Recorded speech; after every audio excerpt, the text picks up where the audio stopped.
ವ್ಯಕ್ತಿಯೊಬ್ಬ ತನ್ನ ಪತ್ನಿಯನ್ನು ಚೂರಿ ಇರಿದು ಹತ್ಯೆಗೈದ ಘಟನೆ ಬೆಳ್ತಂಗಡಿ ತಾಲೂಕಿನ ತೆಕ್ಕಾರ್ ಗ್ರಾಮ ಪಂಚಾಯತ್ ವ್ಯಾಪ್ತಿಯ ಬಾಜಾರ್ ಎಂಬಲ್ಲಿ ಗುರುವಾರ ಬೆಳಗ್ಗೆ ನಡೆದಿದೆ. ಕೊಲೆಯಾದವರನ್ನು ಬಾಜಾರ್ ನಿವಾಸಿ ರಫೀಕ್ ಎಂಬವರ ಪತ್ನಿ ಜೀನತ್ 38 ವರ್ಷದವರು ಎಂದು ಗುರುತಿಸಲಾಗಿದೆ. ಗುರುವಾರ ಬೆಳಗ್ಗೆ ದಂಪತಿಗಳ ಮಧ್ಯೆ ಜಗಳ ನಡೆದಿದೆ ಎನ್ನಲಾಗಿದ್ದು, ಈ ವೇಳೆ ರಫೀಕ್ ಪತ್ನಿ ಜೀನತ್ ರವರನ್ನು ಚೂರಿಯಿಂದ ಇರಿದು ಹತ್ಯೆ ಮಾಡಿರುವುದಾಗಿ ತಿಳಿದುಬಂದಿದೆ. ಸುಮಾರು 18 ವರ್ಷದ ಹಿಂದೆ ಮದುವೆಯಾಗಿದ್ದ ಇವರಿಗೆ 2 ಮಕ್ಕಳಿದ್ದಾರೆ. ದಂಪತಿಗಳಿಗೆ ಕಳೆದ ಕೆಲವು ತಿಂಗಳಿಂದ ವೈಮನಸ್ಸು ಉಂಟಾಗಿ ಕೌಟುಂಬಿಕ ಕಲಹ ನಡೆಯುತ್ತಿತ್ತು. ಜುಲೈ 17ರಂದು ಬೆಳಗ್ಗೆ ಕಲಹ ನಡೆದಾಗ ಆರೋಪಿ ರಫೀಕ್ನು ತನ್ನ ಪತ್ನಿ ಜೀನತ್ಗೆ ಚಾಕುವಿನಿಂದ ತೀವ್ರವಾಗಿ ಹಲ್ಲೆ ನಡೆಸಿದ್ದಾನೆ. ಹಲ್ಲೆಯಿಂದ ಗಾಯಗೊಂಡಿದ್ದ ಜೀನತ್ ಅವರನ್ನು ಸ್ಥಳೀಯರು ಹಾಗೂ ಸಂಬಂಧಿಕರು ಚಿಕಿತ್ಸೆಗಾಗಿ ಪುತ್ತೂರು ಸರಕಾರಿ ಆಸ್ಪತ್ರೆಗೆ ದಾಖಲಿಸಿದ್ದು, ಚಿಕಿತ್ಸೆ ಫಲಕಾರಿಯಾಗದೆ ಆಕೆ ಮೃತಪಟ್ಟಿದ್ದಾರೆ ಎಂದು ಪೊಲೀಸರು ಮಾಹಿತಿಯನ್ನು ನೀಡಿದ್ದಾರೆ.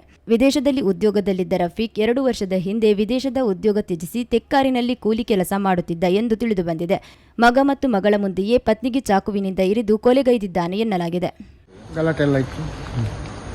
ಇವತ್ತು ಅಷ್ಟೇ ಗೊತ್ತಾಯ್ತು ನನಗೆ. ಏನಾಯ್ತು ಇವತ್ತು ಕೊಲೆ ಮಾಡಿದೆ. ನಿಮಗೆ ಎಷ್ಟೊತ್ತಿಗೆ? ನನಗೆ 9 ಗಂಟೆಗೆ ಗೊತ್ತು. ನಿಮ್ಮ ಮನೆ ಹತ್ರವೇ?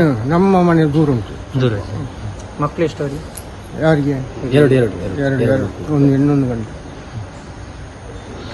ಏನು ನಿಮ್ಮ ಒತ್ತಾಯ ಅಂತ? ಅವ ಹೇಗೆ ಜನ ಹೇಗೆ ಅವನನ್ನು ಎಂತ ಮಾಡಬೇಕು? ಅಷ್ಟು ಒಳ್ಳೇದಿತ್ತು ಅವರು. ಅಷ್ಟು ಒಳ್ಳೆ ಇದ್ರು, ಅಲ್ಲಿ ಗಲ್ಫಲ್ಲಿ ಇದ್ರು, ಒಳ್ಳೆ ನೋಡ್ತಾ ಇದ್ರು ಅವರು. ಅದಂತ ಏನಾಗಿದೆ ನನಗೆ ಗೊತ್ತಿಲ್ಲ. ಒಳಗಡೆ ಜಗಳ ಆಗ್ತಾ ಇತ್ತು.